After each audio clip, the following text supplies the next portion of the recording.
inshuti bakunze urubuga rwacu rw'amakuru mpamo nongeye kubasuhuza kandi mbaha ikaze mu biganiro byacu. Nyampinga w'u Rwanda Mutesi Jolly yasubije abibaza aho akura amafaranga. Ni igisubizo cyahuranyije ariko nyine yabasubije.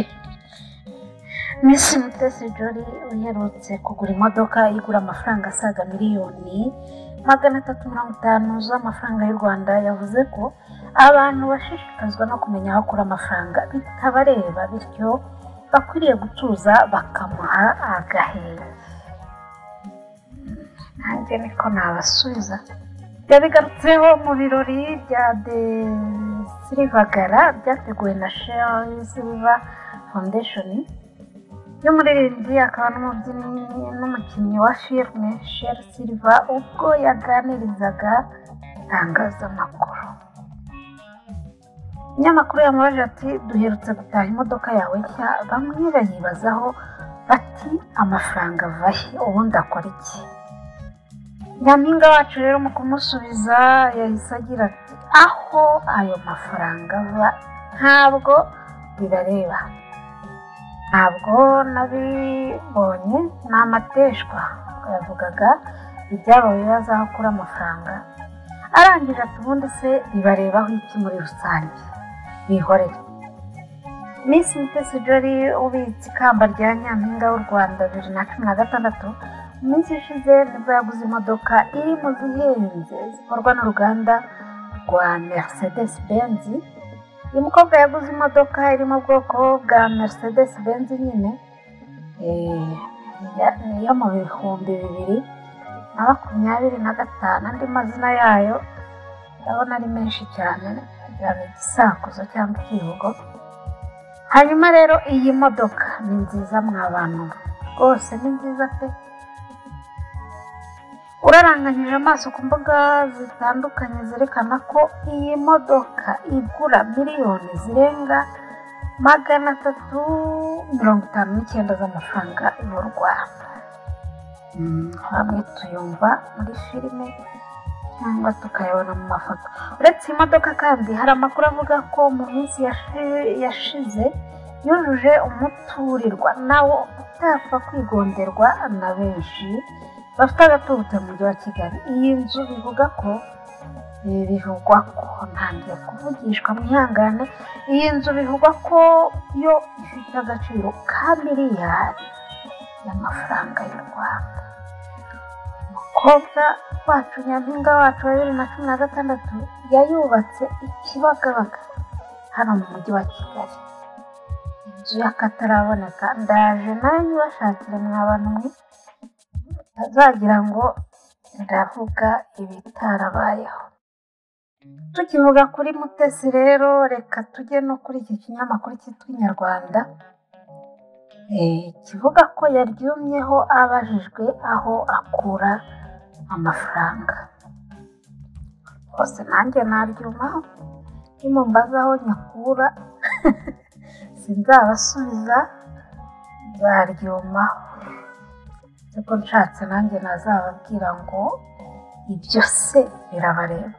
Ku mugoroba wo ku itariki ya mbere Ugushyingo 2025 hatambutse kuri red carpet abantu b'ibyamamare mu ngeri zitandukanye, ariko ntawe ushobora kwirengagiza uburyo Miss Mutesi Jolly yagaragaye. Yari yambaye ikanzu y'igiciro kinini igaragaza ko ari umuntu wibitseho icyitwa ifaranga. Yagaragaraga nyine nk'umukobwa wiyubashye kandi ufite icyizere kisumbuyeho ku cy'abandi bo mu kigero cye bafite. Ariko ibyo byose byaje gucengerwamo n'ikibazo kimwe cyasembuye intekerezo za benshi. Abajijwe aho akura amafaranga. Byari mu birori rero bya The Silver Gala muri BK Arena. Ubu byabaye ejo hashize cyumweru. Muri ubwo buryo nyir'ubwite yagize icyo asubiza ku cyo abantu bamuvugaho, ndetse no mu buryo bugaragara yagaragaje ko atita ku magambo y'abantu, nta mwanya bibonera. Waba uri umukire ukirirwa mu bintu by'ubudodo Mutesi Jolly ni umwe muri ba nyampinga b'u Rwanda batigeze bashyira mu itangazamakuru. Mu minsi yashize yagaragaye atwaye Mercedes Benz. Iyi modoka igura hafi miliyoni babandi batubwiye 300 none uyu we ati 437. Gusa iyi modoka igura ngayo mu by'ukuri. Iyi nkuru ya mbere nayisomaga ku gihe.com. Bo batubwiye ko iriya modoka ifite agaciro ka miliyoni 359. Hanyuma Inyarwanda yo itubwiye ko imodoka ifite agaciro ka miliyoni 437. Ngayo nguko. Bo namwe mudukurikiye muri butohoze mumenye ngo iyi modoka y'uyu mukobwa wacu ifite agaciro kangana niba bibareba. Sinabyo abakurikiranira hafi ibyamamare mu Rwanda bahise bibaza ku mibereho ye nyuma y'imodoka agendamo. Haje no kuvugwa inkuru ivuga ko uyu mukobwa yubatse inzu ihenze cyane i Kigali ifite agaciro gashobora kugera kuri miliyari n'igice. Mu gihe hahandi hambere n'abasomeye bo bavuze miliyari bashyiraho akadomo. Ngayo nguko.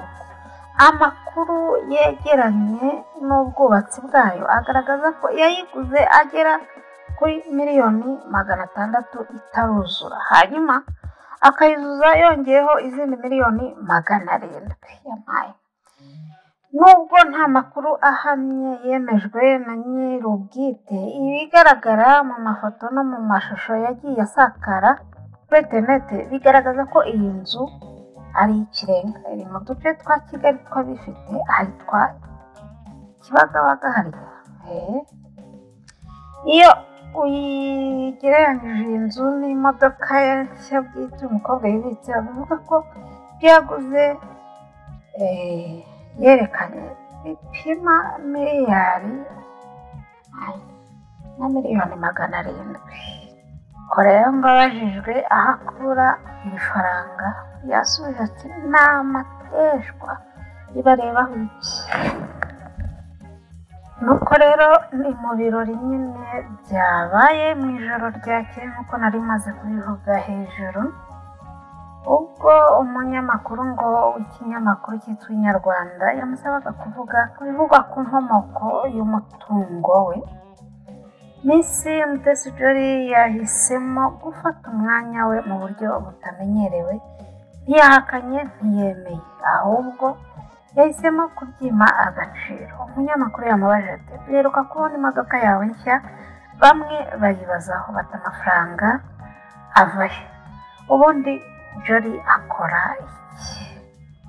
N'ijwi ririmo icyizere ariko ryuzuyemo no kutifuza guhabwa imipaka, yahise amusubiza aho ava ntabwo ibyo bibareba. Igisubizo ntagikunda, nta nubwo nabibonye, ni amateshwa. Ubundi se bibarebaho iki muri rusange? Reka abana. Aya magambo yakwirakwijwe ku mbuga nkoranyambaga nk'umuravyo, abantu benshi bayafashe nk'igisubizo gishyira akadomo ku bibazo by'amatsiko, mu gihe abandi bayafashe nko kwima umwanya wo kugaragaza uruhare rwe mu iterambere ry'igihugu cyangwa guha abandi urugero rwiza rw'abagore baharanira kwigira. Nyuma y'aya magambo ibitekerezo byabaye byinshi, bamwe bavuga ko nta mpamvu yo kumenya ibya Mutesi iyo biva, ibyo akora n'ibindi kuko bitabareba. Ubuzima bwe ari ubwe kandi ari uburenganzira bwe gukoresha amafaranga ye uko abyifuza, cyane ko aba yayakobokeye mudahari akanibikongera. Uretse kuba yarabaye Miss Rwanda akanategura irushanwa rya Miss East Africa, Miss Jolly ni umwe mu bantu bafite izina rikomeye ku mbuga nkoranyambaga, aho akurikirwa n'abarenga miliyoni 1 kuri Instagram, ikimenyetso cy'uko afite igikundiro n'icyizere gikomeye. Uretse ibyo, akenshi yitabira ibirori by'abanyacyubahiro, akanagaragara mu bikorwa by'ubufatanye n'ibigo bikomeye birimo ibikora ibijyanye n'ubwiza, ubukerarugendo ndetse n'ubuzima muri rusange.